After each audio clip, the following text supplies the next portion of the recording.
Hey everyone, this is Sherry. I wanted to do a quick check-in with everyone on two things. And the first one is about the reading that you all are going to get to see tomorrow about how Mother Nature is sending ice to Trump country. And so I was shuffling and I was like, I don't think I've ever done a reading about the weather before.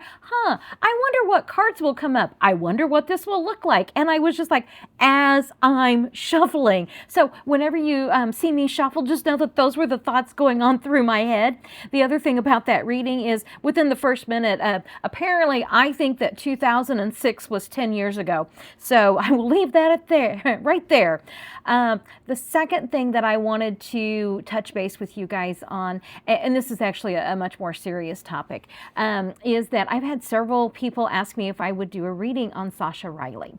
And first of all, I want to tell you it is perfectly okay for you guys to ask me that. You have done nothing wrong. And I'm always asking, so what do you want me to read on? So of course, that would be a topic of interest. So I truly do understand that question. But I wanted to address here why I'm not going to be doing that reading. And as I said, do not feel bad about asking that question at all.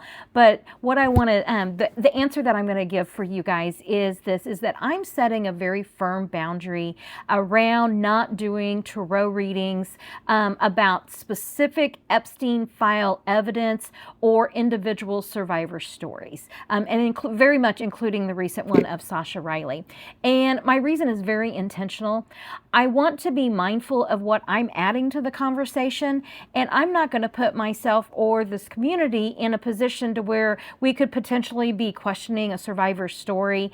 That's going to be for lawyers, investigators, and journalists.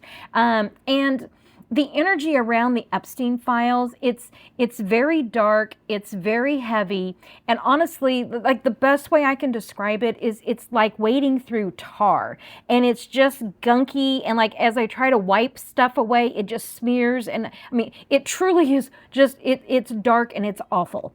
And so I kind of see this as also kind of protecting my energetic capital, and just I don't want to.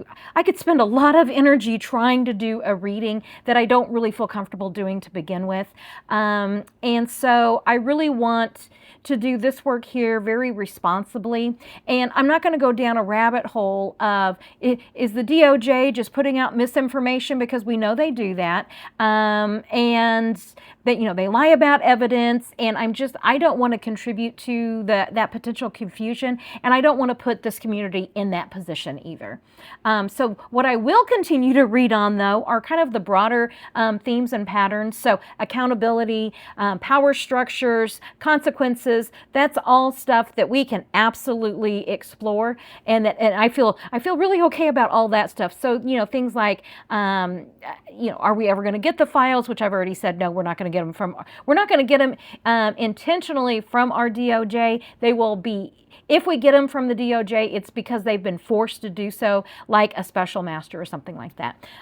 So I want to really kind of explain that boundary that I am setting, and why I'm setting that. And it's kind of like to protect myself, to protect this community, and just to kind of be aware of what conversation we're having and what we're adding to that larger conversation. So those of you that are in the path of this winter storm, stay safe, stay warm, and remember, no readings over the weekend, but I will catch you on the next reading, which will hopefully be on Monday. Hopefully I still have power. So those of you, as I said, if you are in the eye of that storm, make your preparations, stay warm, and check in with us when you can. So thank you very much for joining me. And as I said, I will catch you on the next reading, which will be Monday. Have a wonderful weekend.